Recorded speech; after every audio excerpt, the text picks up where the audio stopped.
Well, that means the Chinese did, relative to them, a really big one. And the Chinese are keeping people working. How are they doing that? Two things. They have raised the wages of their workers significantly. For those that don't pay attention, it's really interesting. They've improved the benefits and they've improved the wages. That means during the crisis, let's get this clear, all right? Take this home to your family and explain it to them.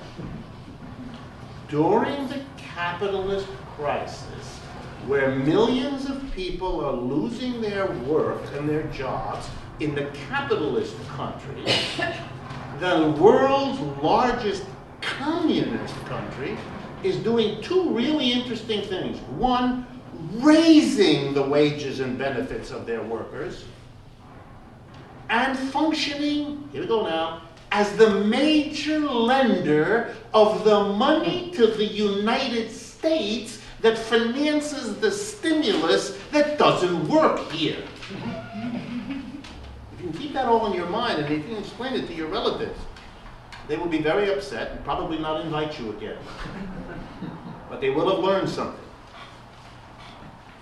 The second thing the Chinese have done, besides build up the demand inside their own country by raising their workers' wages, is they've gone on a building spree. For those of you who have a chance to go to China, go to visit a city like Beijing or Shanghai or any of the other major cities, and you will see a modern industrial skyscraper universe.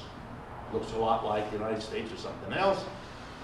Building everywhere. It's extraordinary.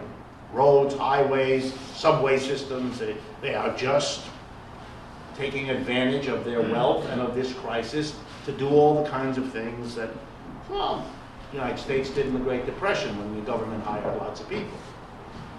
So the Chinese keep growing. If the Chinese keep growing, that explains Brazil. Why? In order for the Chinese to function, they have to get resources. They're not a resource-rich country.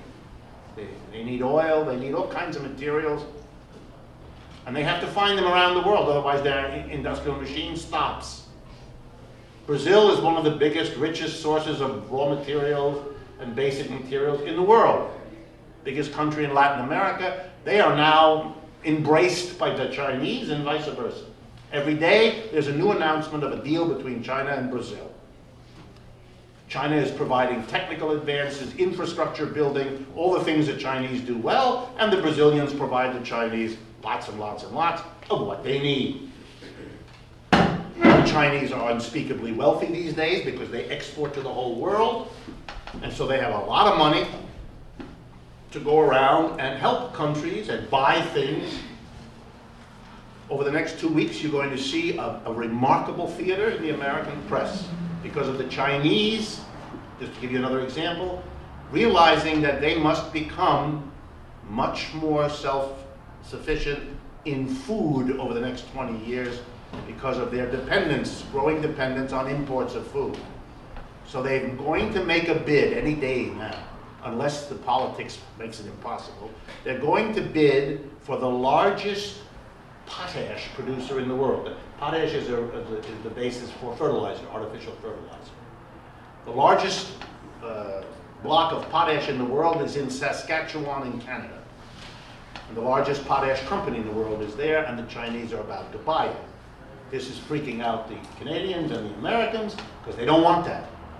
The Chinese need it because to control food in the world, you got to control fertilizer. Nowadays, you can't produce food on a mass scale without fertilizing all the time. So this is a strategic moment, and the Americans and the Canadians are gearing up to try to block the Chinese. The Chinese don't like that, and the Chinese have ways of retaliating. Lots of ways. And those retaliations are going to mount.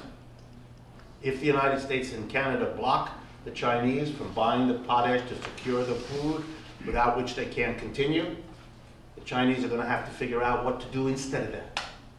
And they might want to take some steps to let the United States and Canada know that it's costly to do this sort of thing.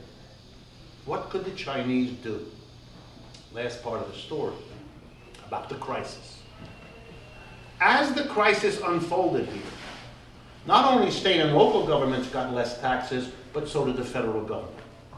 Yet at the same time, the federal government was called in to spend like a sailor. to get the economy going again. Friends, how is the American government going to spend more than ever before when its tax revenues are less than they used to be? It has to borrow the difference. That's how a government does. The deficit, all the word deficit means, is the difference between the money the government spends and the taxes it raises.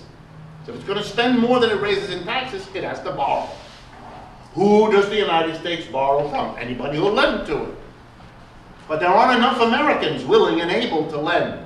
So the American government, particularly once the crisis hit in 2007, found itself borrowing more and more from outside the United States. And the largest creditor of the United States, the People's Republic of China.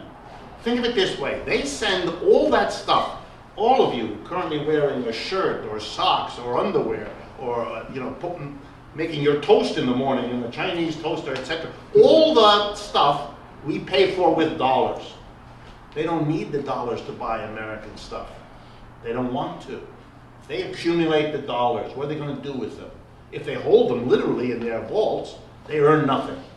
So what they do is they lend it to the United States government. They buy treasury bonds. This has, by the way, some lovely ironies. The United States borrows for all the things it spends on. A big item in the American budget are the wars in Afghanistan and Iraq. Who's financing the war? The People's Republic of China, which opposes both wars.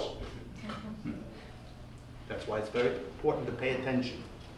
Otherwise, you might actually think they're really an enemy of the war. They are an enemy of the war. They're also financing the war. No way out of that. Well, here's something the Chinese could do if they want to signal to the United States that they're upset. They could stop lending to the United States. Worse, they could take the enormous hoard of treasury securities they already have and sell them. Whoa, where's the United States going to go? There's nobody to replace the Chinese. No one else is going to lend that kind of money. We're not going to be able to borrow the money the way we have. In order to get people to lend to the American government so we can spend it, the American government will have to do something it does not want to do. It'll have to offer higher interest rates to get people to lend to it. But if the interest rates go up, then the American housing market, what's left of it, disappears. Because nobody can afford a mortgage. Nobody can buy a car because the interest rate. So the Chinese can put an unbelievable squeeze on the United States by messing around with the treasury securities that affect our interest rates. That's the power that the Chinese have accumulated. And they're going to use that power the more we push and make their situation difficult. They're going to push back. So that's a danger that's developing. The Chinese don't want the United States to do anything different than what it's been doing. Buy their stuff, borrow from them, fine with them. That's their way to become a modern industrial state. And they threaten what will happen to their own country if you ever close that spigot down. If you don't give them the jobs to give to their millions who need work in the cities. And the United States, it can't afford to mess around with the Chinese either. It's not just for the reasons I gave you. Here's the most important one I haven't mentioned to you.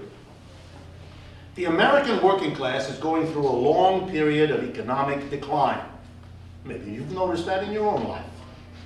If not, you will. That decline is spreading all across this country.